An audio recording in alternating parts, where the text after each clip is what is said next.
Love yourself. Be yourself. Understand yourself. You can only succeed to the extent in which you know yourself. You can only succeed to the extent in which you have understood yourself. Because success is relative, it is diverse, it is different. Everyone has a different idea, understanding, and experience of what success is. And the sooner we realize this to be true, the sooner we understand the depths of what this means, the sooner we can get successful. We can be successful. We can experience a life in which we are successful. And this is not just about life generally, it is also in your relationship. The way you define success is going to reflect in your relationship. So if your definition of success is having material things, is having a good job and a good house, that is going to reflect in your relationship. In your relationship, you want to be loved materialistically. You want to be loved in a way that screams wealth, abundance. You want to be loved in a way that is seen as flashy and decorative. That is how you want your relationship to be successful, because that's how you interpret success.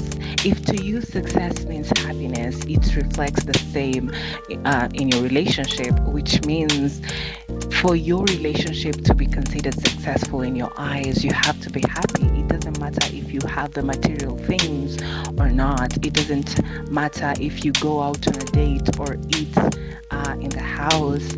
So for as long as you are happy, your relationship, according to you, is successful. And some other people perceive success to be peace, a sense of relaxation and still. When you get into a relationship, you won't matter about any other thing apart from stillness, peacefulness. That to you will determine the success of your relationship. So for you to have a successful relationship, you don't necessarily need to listen to everyone else. You don't need, and I stress on the word need, like necessity. You don't need to listen to how other people are succeeding in their own relationships. You don't need to have couples therapy and all those things. It is good, but it's not a necessity. The only need you need to have is to understand your own understanding and experience and reflection of what success is, and then you can notice it being interpreted in your relationship. So after you have understood that, you then have to ask yourself, what is my partner's? Because you have understood yours. Yours is peace. According to you, when you talk about peace, that is success. According to your partner, when they talk about material things, that is success. So it comes to clash when you have not understood your own definition of success and they haven't understood their own definition of success.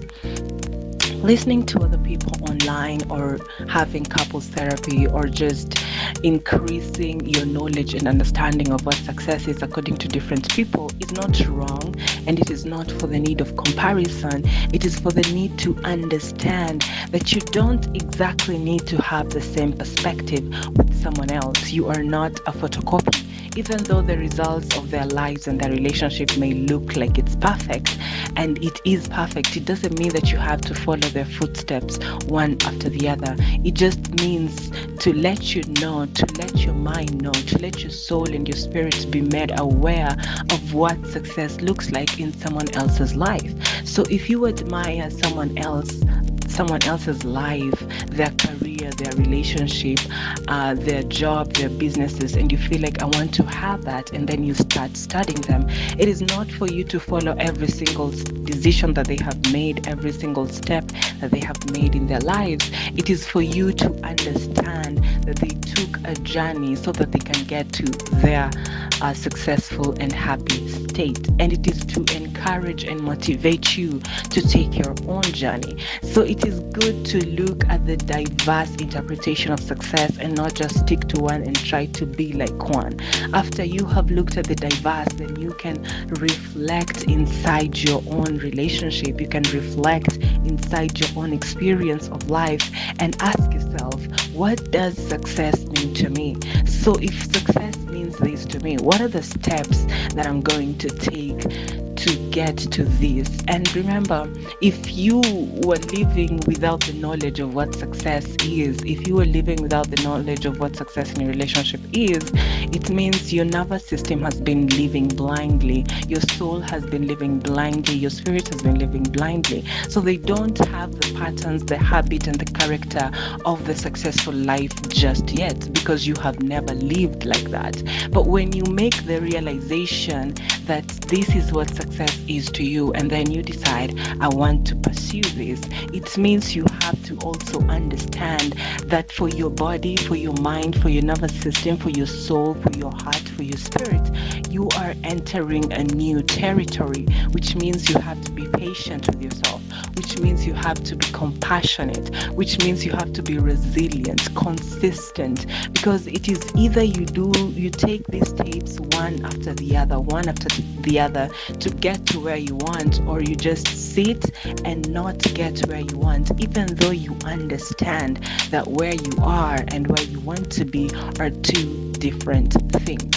So if you feel like you want to have a successful relationship, if you feel like I want my relationship to be successful, the first thing you have to do is identify what success means to you. After you have identified what success means to you, ask yourself, what habits lead to this kind of success for me? If it is material things, what habits lead to material things? If it is peace, what habits lead to peace? If it is stillness, happiness, what habits lead to that in terms of life and in terms of relationship? And then start practicing those habits one by one. One thing I love to say is that Rome was not built in a day. Steps had to have been taken one step after another. In the same way, once you have understood that you want your relationship to look a certain type of way, and keep in mind, in your previous relationship or even in the same relationship, but prior to you coming to that realization, you were practicing actions that did not account for the kind of results that you wanted, which means you stopping how you have been acting and starting to act in a way that reflects the kind of person that you want to be. You don't just wake up one morning and your relationship is successful. You have to show up. You have to put in the effort. You have to take a step after another step.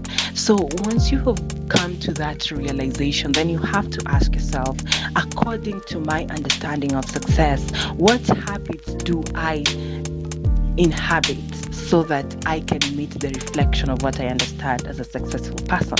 What I mean, if I can say an example, is if your way of success means that you are peaceful, then it means, what things do I do once I'm peaceful? Remember, there is one thing about stepping into success. Once you have actually made the realization and you want to step into success, it is not good for you to look at stepping into success as if you're chasing that idea or illusion or version of success. If it is peace, you're not chasing it. You have come to the realization. Therefore, you have already embodied that, okay? Before you come to the realization, you have to come to the realization.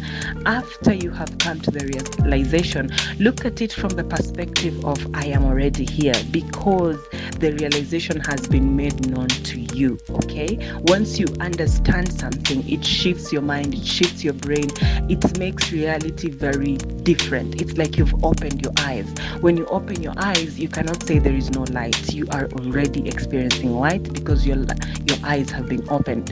In the same way, when you get to that realization, look at those steps as though you are creating those steps because you already are, because the realization itself has already revealed that to you. All right? So if it is peaceful, ask yourself, as peaceful as I am, how do I want to respond to this? How do I want to address this matter in my life and in my relationship? I am a peaceful person. How do I relate to this matter as a peaceful person? And then give yourself the opportunity to relate to that as a peaceful person. The thing that most people do that keeps them stuck, or the thing that I used to do that used to keep me stuck, is understanding that this is the type of result I want in my relationship or in my life, and then still reacting differently and not portraying what I wanted. And it is not me coming to embody that, it is me doing because I've already embodied that. So I started looking at my life from my own point of view of the success that I wanted to experience, which for me was slowing down, being intentional, being sensual, and just being romantic. And I started looking at life like that, not from the point of this is what I want to achieve for myself, this is what I want to achieve for my relationship. I looked at it from the point of this is who I am, and now I would love for my relationship, for my life to reflect who I am. Therefore, what do? How would I show love to myself? It means I would clean my space. I'm now cleaning my space not to feel like I love myself, but I'm cleaning my space because I love myself. I am cleaning myself because I'm romanticizing my life, my space, and myself too. Yeah. So it led me to this path of doing because I've already embodied. And by the time I started doing that, it felt like I was already there because I was already there. Successful relationship and successful experience of life is just a realization away from experience. If you want to experience a successful relationship, the only thing you have to do is realize and truly interpret and internalize what success means to you. Once you have understood that, you can watch the understanding of that success according to you change and shape your life. Now, when you're doing that,